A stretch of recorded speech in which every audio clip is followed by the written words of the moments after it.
अस्सलाम वालेकुम। उम्मीद है कि आप सब लोग खैरियत से होंगे। एक दफ़ा फिर मैं और मेरे साथ हैं अब्दुल्ला। तो आज यार हम जिस वीडियो पे रिएक्शन देंगे वो कोई अच्छी न्यूज़ तो नहीं है यार। लास्ट दिनों में जो एक दो दिन पहले जो इंडिया का जो एक जहाज़ क्रैश हुआ। क्रैश हुआ है यार, बहुत दुख हुआ है। तो उस पे हम क्या रिएक्शन देंगे, लेकिन उस पे यही है कि यार मतलब लास्ट मिनट्स में क्या हुआ और क्या कुछ हुआ, और मतलब जो भी चीज़ उसमें फॉल्ट वगैरह कुछ भी है उस बारे में जो वीडियोस हम दिखेंगे। तो बाकी हम यही कह सकते हैं कि हम तो नहीं चाहते यार, जिन जिन के जो लोग मरे हैं, जो शहीद हो गए हैं, अल्लाह उनको सब्र दे। तो ज़ाहिर बात है यार, जो लाइफ है ना, इसका कुछ भी नहीं पता। तो कुछ लोग ऐसे हैं जो फर्स्ट टाइम मतलब जा रहे थे। बहुत कुछ है, मतलब हम इसको अगर हम डिटेल में बताना चाहें तो ये तो ख़त्म ही नहीं होगी। तो चले, हमारे पाकिस्तानी हैं, उन्होंने इस पे एक रिएक्शन, उन्होंने एक वीडियो बनाई है जिसपे प्रॉपर एक डिटेल के साथ कि यार क्या हुआ, किस तरह हुआ। इसमें कुछ चीज़ें गलत भी हो सकती हैं, 100% मतलब आपकी एक चीज़ कंफर्म नहीं होती, लेकिन हम उस पर देखेंगे, रिएक्शन देंगे। तो इसमें आज कोई नो फन इस तरह का कुछ भी नहीं है, क्योंकि हम भी प्रॉपर पूरे जो जो लोग मरे उनके लिए हम इतना ही दुख होगा जितना आप लोगों को होगा। तो चलिए वीडियो स्टार्ट करते हैं, रिएक्शन। लाइफ कितनी अनप्रिडिक्टेबल है इसका अंदाज़ा आपको इंडिया में होने वाले रिसेंट अफसोसनाक एयरलाइन के हादसे से हो जाएगा। लंदन जाने के लिए सरदार बिल्कुल। वल्लभ भाई इंटरनेशनल एयरपोर्ट गुजरात अहमदाबाद से तकरीबन 1:38 पर फ्लाइट AI-171 जो कि बोइंग 747 हवाई जहाज़ पर मुश्तमिल थी, इन मुसाफिरों को लेकर तकरीबन क्रू समेत 260 लोगों को लेकर लंदन के लिए उड़ रही थी। और उड़ान भरते ही ये लंदन प्लेन जा रही थी। 625 फुट की ऊंचाई पर पहुंचा ही था कि अचानक जहाज के इंजन ने काम करना बंद कर दिया। पायलट ने अच्छा, इतना ऊंचा इमरजेंसी उड़ा भी मेडे नहीं है। सिग्नल कंट्रोल एकदम। टावर को दिया और इसी दौरान प्लेन 475 फीट पर मिनट की स्पीड से नीचे को जाने लगा।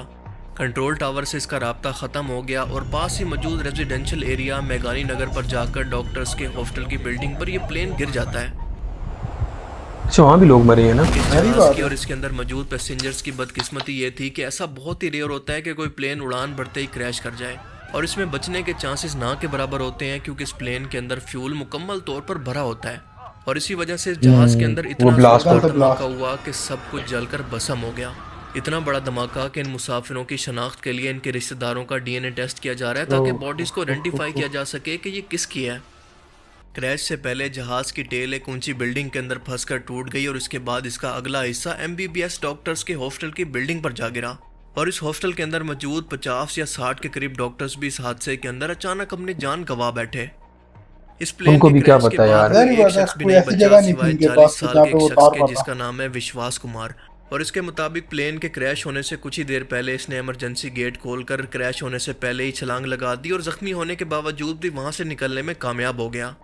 इस बंदे की सीट का नंबर था 11A जो कि इमरजेंसी गेट के पास मौजूद थी और ये सीट इसने अपनी असल अच्छा, सीट से एक्सचेंज की इस थी। वजह से। और इसके मुताबिक जिसको क्रैश अल्लाह से कुछ ही बचाए। लम्हे पहले वो बिल्कुल। इमरजेंसी गेट के अंदर से कूदने में कामयाब रहा और इसी वजह से इसकी जान बच गई। देखें, अगर ऐसा हुआ है तो ये किसी मौजे से कम नहीं है, लेकिन फिर भी मुझे स्टोरी के अंदर बिल्कुल। कुछ शक है क्योंकि इस तरह के हादसात के अंदर रिस्पॉन्स टाइम हम जानते हैं कि बहुत ही कम होता है। मे भी सदमे की वजह से वो असल बात ना बता रहा हो, इसके ठीक होने का इंतजार करना चाहिए क्योंकि इसका इंटरव्यू हॉस्पिटल के बेड पर लिया गया जहां पर मुमकिन है कि वो अपनी मुकम्मल सेंसेस के अंदर ना हो। सो इसका इंटरव्यू लेने ये से भी हो पहले इसके सकता है। मुकम्मल तौर गहरी पर बात है, ठीक होने एकदम का से इतना इंतजार बड़ा करना हादसा। चाहिए। या फिर भूमि चौहान नाम की एक लड़की जो कि इस फ्लाइट के लिए सिर्फ 10 मिनट लेट हो गई थी और इसी वजह से इसको बोर्डिंग पास इशू नहीं किया गया, जिसकी वजह से इसकी ये फ्लाइट मिस हो गई। मतलब 1:10 की फ्लाइट थी और 12:10 को जिसको अल्लाह मैक्सिमम बचाए। लोगों का गेट बंद हो जाता है और हमें वहाँ पे पहुँचते ही एक 12:20 हो गया था, तो मतलब 10 मिनट की लेट पहुंची थी, उसकी वजह से मैं फ्लाइट पे चेक इन ही नहीं कर पाई और उन लोगों ने मुझे वापस ही भेज दिया, तो इस वजह से मेरी फ्लाइट मिस हो चुकी थी 10 मिनट हमें। न जाने कितने लोगों ने अपने प्यारों जिंदगी को इस थी। हादसे के अंदर खो दिया है। इनके दुख, गम और तकलीफ का हम अंदाजा नहीं लगा सकते। दुनिया के सब यार मजाहिब से हटकर सबसे पहले इंसानियत है और दुनिया के हर इंसान की बिल्कुल। जान कीमती है। पर यहाँ पर बात कीमती सिर्फ एक बेशक। दो लोगों की नहीं है बल्कि 241 मुसाफिर इसके अंदर सवार थे और दो क्रूज सौ समेत तो इकतालीस 260 लोग इसके अंदर मौजूद थे और इसके अलावा 50 के और करीब क्या डॉक्टर्स भी इसके कुछ अंदर मारे सोच रहे गए। होंगे। अचानक आने एक वाली नया अपनी सफर। मौत के नया सामने था। बेबस होकर इस दुनिया को छोड़ गए। इस प्लेन के अंदर तकरीबन 53 के करीब ब्रिटिश नेशनल भी सवार थे। इस दुख की अच्छा घड़ी के अच्छा, अंदर नेशनल। हमारी हमदर्दियां इनके रिश्तेदारों के साथ हैं। अल्लाह ताला इनको सब्र और जमील अता फरमाए। ये है उन आमीन। 2 ब्रिटिश टूरिस्ट की आखिरी वीडियो जिसके अंदर वो खुशी से इंडिया को गुड बाय बोल रहे हैं। Goodbye, India. Thank अच्छा, you ये for भी the गए बीच flight में। back to England. ब्लॉगर भी है ना। ये माँ कई सालों के लंबे इंतजार के बाद पहली बार अपनी बेटी से मिलने लंदन जा रही थी और इसने ये वीडियो अपनी बेटी को भेजी थी, पर इस माँ को पता नहीं था कि ये इसकी आखिरी वीडियो होगी। और ये है आखिरी सेल्फी प्रतीक जोशी की अपनी फैमिली के साथ, जो कि कई सालों की मेहनत और इंतजार के बाद फाइनली अपनी जॉब छोड़कर हमेशा के लिए अपनी फैमिली को लेकर लंदन जा रहा था। लोगों को पूरी अपने जिंदगी बच्चों लग के जाती अच्छे है और मुस्तकबिल के ख्वाब सजाए। अपना पूरी पर जो है इनको ना कहाँ खबर थी कि इनका स्टेटमेंट ये अपनी पूरी सफर इनकी कमाई जिंदगी लगा का के बाहर आखिरी जाना का सफर होगा। सोचते हैं। इन बच्चों की ये स्माइल भी को इनका आखिरी देखकर सफर। इंसान का दिल भर आता है। और ये लड़की अपने खामन से मिलने लंदन जा रही थी, जिससे इसकी तकरीबन कोई 5 महीने पहले शादी हुई थी, और ये इसके फादर के साथ इसकी आखिरी सेल्फी थी। भारतीय साबिक सीएम विजय भाई रूपानी और इस तरह से हर एक मुसाफिर की अपनी अलग अलग कहानी होगी, जो कि शायद हम कभी नहीं जान पाएंगे। किसी की बीवी, हम किसी का मुसलमान लोग शौहर, ऐसे पे किसी कभी की नहीं माँ, खुश होते। किसी का मुसलमान बेटा क्या, फ्लाइट कोई के जो अंदर मजहब होगा, का जिनकी बंदा होगा आंखें ना अब हमेशा उनकी वो मुंतज़िर इन पे नहीं रहेंगी। खुश हो सकता। ऐसा ही है। कैप्टन सुमित सबरवाल, जिनके पास 8,200 घंटे की फ्लाइट का एक्सपीरियंस था, इनके आखिरी अल्फाज ये थे जो कि उन्होंने अपनी मौत को सामने देखकर बोले थे। अपनी मौत को सामने देखकर इंतहाई बेबसी के साथ उनके अल्फाज थे कि मे डे। एविएशन इंडस्ट्री के अंदर मे डे का मतलब होता है कि कोई बहुत बड़ी इमरजेंसी या फिर कोई बहुत बड़ा हादसा होने वाला है, ताकि एयर कंट्रोल रूम सब कुछ छोड़कर इस पायलट को रिस्पॉन्ड करें। कैप्टन सुमित का इसके बाद कहना था कि प्लेन के अंदर थ्रस्ट नहीं है, यानी इसको धक्का नहीं मिल पा रहा, प्लेन की ताकत खत्म हो रही है और जहाज उठने के काबिल नहीं रहा। और उनकी तरफ से ये अल्फाज उस वक्त कहे गए जब जहाज जमीन की तरफ तेजी से गिर रहा था और आखिरकार एक रिहायशी इमारत से टकराकर तबाह हो गया। इस हादसे के बाद का मंजर इंतहाई वहशतनाक और दर्दनाक था। मिसाल के तौर पर ये बैग्स की तस्वीर देखें, जो कि इन्हीं पैसेंजर्स के बैग हैं। अभी तक की इतलात के मुताबिक इस प्लेन का ब्लैक बॉक्स मिल चुका है, जिसको मजीद स्टडी करके पता चलेगा कि उसमें सब दरअसल पता इस चलेगा हादसे ना। की असल वजह क्या थी। क्योंकि अब तक इस हादसे को क्या लेकर सिर्फ सोच के थ्योरीज जा रहे मौजूद थे हैं, और क्योंकि एक कुछ पल पायलट्स की में राय सब के कुछ मुताबिक ये चेंज। मुमकिन है कि किसी परिंदे की अचानक से इंजन से टक्कर हुई हो। मगर हम देख सकते हैं कि हादसे की वीडियो फुटेज के अंदर इंजन पर कहीं से भी धुआं निकलता नहीं दिखाई दे रहा, जो कि इस क्लेम को इलॉजिकल हाँ, बना वो देता है। कुछ और कुछ दूसरी फील हो वजह रहा है पायलट्स जैसे के जा रही मुताबिक हो नीचे की सकती है तरफ है ना। फ्लैप्स मैल्फेक्शन या फिर फ्लैप्स की खराबी, जो कि उड़ान और लैंडिंग के दौरान जहाज को उठान या फिर कम स्पीड पर काबू करने के अंदर हेल्प करते हैं। और अगर ये सही तरीके से काम ना करें तो जहाज सीधे तरीके से ऊपर को नहीं उठ पाता, जिसकी वजह से क्रैश भी हो सकता है। और तीसरी पॉसिबल वजह कुछ तो मसला था। कोई टेक्निकल इशू हो सकता है, जैसा कि एक पैसेंजर की वीडियो भी बहुत ज्यादा टेक्निकल इशू वायरल तो हो रही इनको पता नहीं है। चला। जैसा कि इस वीडियो के अंदर हम देख सकते हैं कि वो शिकायत कर रहा है कि ना तो इस जहाज के एसी काम कर रहे हैं, ना स्क्रीनें काम कर रही हैं, ना बेल और ना स्टाफ कोऑपरेटिव पहले है। पता था तो और यार वीडियो इतना के बड़ा आखिर में रिस्क। उसका कहना था कि एयर इंडिया अपनी सर्विसेज के हिसाब चंद से पैसों के बेहतरीन लिए सर्विस है। लोगों की जान। नहीं, मैंने ये सुना है कुछ देर के लिए वैसे एसी ऑफ करते होते हैं, कुछ एसी में थोड़ी देर के लिए मेरे ख्याल में ऑफ करते हैं। जब आप ना टेक ऑफ करते हो ना तो आपके एसी ऑफ होते हैं। मैंने सुना है, शायद मैं गलत हूँ।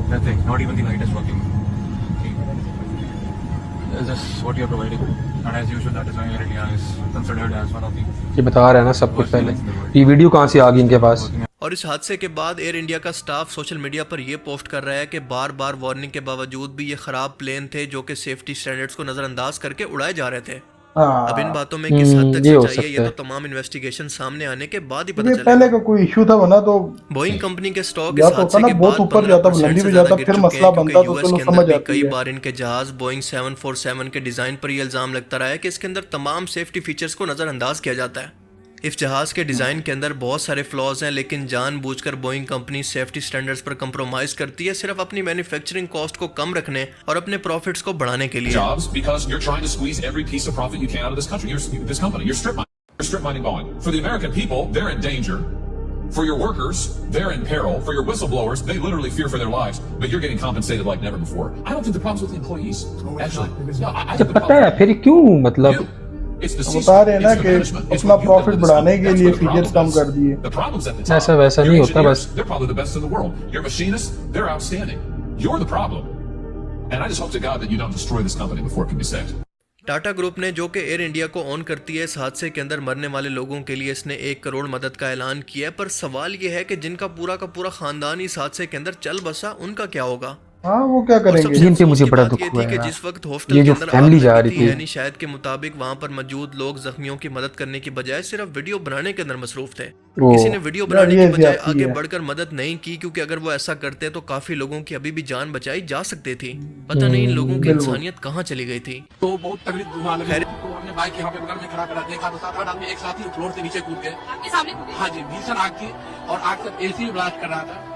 तो हमने कोशिश करी 2 बच्चे को बचाने की, लेकिन बचा नहीं पाया। मैं लेके आकाश हॉस्पिटल गया, लेकिन डॉक्टर ने सॉरी बोल दिया। उसके लिए छोटी सी गुड़िया थी 8-9 साल की और एक देखो बच्चा ना था यार। 11 साल का। लेकिन वो बच्चे बच नहीं पाए। लेकिन ऑल ओवर द पीपल सब पीपल वीडियो बनाने में लगे थे। पता नहीं इस वीडियो का वो क्या करेंगे, मेरे समझ में तो ये नहीं आ रहा। यार इंसानियत से बढ़ के क्या चीज जब है। उन्होंने हेल्प नहीं किया तो वीडियो का क्या मतलब बनता है? खैर, इस हादसे की असल वजह का तो तभी पता चलेगा जब ब्लैक बॉक्स की रिकॉर्डिंग को चेक ब्लैक किया बॉक्स। जाएगा और हादसे की जगह पर मौजूद शवाहिद को इकट्ठा करके कोई फाइनल रिपोर्ट बनाई जाएगी। उससे पहले कुछ भी कहना कबल अज़ वक्त होगा। और हाँ, ये मुमकिन भी है कि सही इतने था। बड़े हादसे के बाद एविएशन इंडस्ट्री को अपने सेफ्टी स्टैंडर्ड्स पर नजरसानी भी करना पड़े। पर एक अब बात तो तो है कि करेंगे ना। अब तो 2025 करेंगे। एयरलाइन इंडस्ट्री के लिए सबसे बदतरीन साल साबित हुआ है, क्योंकि एक के बाद एक हादसों ने सबसे ज्यादा महफूज समझे जाने वाले सफर पर भी लोगों का एतमाद खत्म कर दिया है। और हमें यह भी सबक बिल्कुल। दिया है कि हमें जिंदगी को कभी भी फॉर ग्रांटेड नहीं लेना चाहिए, क्योंकि मौत का कोई भरोसा नहीं है, कभी भी आ सकती है। अगर आपने अनजाने में किसी से और ज्यादती की है, seriously, किसी का दिल दुखाया है, किसी को नाराज किया है, तो जितना जल्दी हो सके इनको मना ले, वरना इंसान को तो अपने अगले लम्हे का भी भरोसा नहीं। चाहे वो इंसान सच में नहीं सफर कर पता। रहा हो या फिर अपने घर की बिल्डिंग के अंदर बैठा आराम कर रहा हो, ये मौत कहीं पर भी सच कभी में, भी आ बिल्कुल। सकती है, जिसके लिए हमेशा हमें खुद को तैयार रखना चाहिए। अल्लाह ताला से दुआ है कि हमें और हमारे प्यारों को इस तरह के अलमनाक हादसात से बचाए और हमारी हिफाजत फरमाए। आमीन आमीन। आमीन। यार सीरियसली यकीन करें कि जब मैंने ये न्यूज़ सुनी ना, मुझे खुद बहुत दुख हुआ। और मैं एक मौज़े पे मैं हैरान हूँ जब मैंने सुना कि एक बंदा बच गया। अब हम इस बारे में यार मतलब अगर हम कुछ वर्ड्स भी बयान करें ना तो वो बहुत कम है। ठीक है, कि जिनकी पूरी पूरी फैमिली मुसलमान है, ठीक है, वहाँ पर नॉन मुस्लिम मुस्लिम जो भी है, लेकिन एक इंसानियत होती है। इंसानियत ठीक है। है, उधर जो नॉन मुस्लिम है, हर बंदे में एक इंसानियत है, एक ख्याल होता है, एक एहसास होता है, वो हम में है। और बल्कि सब में होता है, बहुत कम लोग हैं जो इस तरह के नहीं होते। तो हम यकीन करें बहुत ज़्यादा दुख हुआ है। तो अल्लाह, हमारी तो यही दुआ है कि जिनका ये नुकसान हुआ, जो भी हो, अल्लाह उनके लिए आसानियाँ फरमाए, अल्लाह उनको सब्र दे। बाकी दुनिया का कुछ भी नहीं पता आजकल, पल थोड़ी का जिंदगी भरोसा का नहीं है, कुछ पल भी नहीं का। पता। देखें ये लोग क्या कुछ ख्वाब जो कह रहे थे, पूरी फैमिली जा रही थी, उस बंदे ने सोचा होगा, मतलब कितने साल लगाए होंगे उस बंदे ने कि यार मैं बच्चों के साथ इंग्लैंड शिफ्ट होऊंगा अपना फ्यूचर बनाने।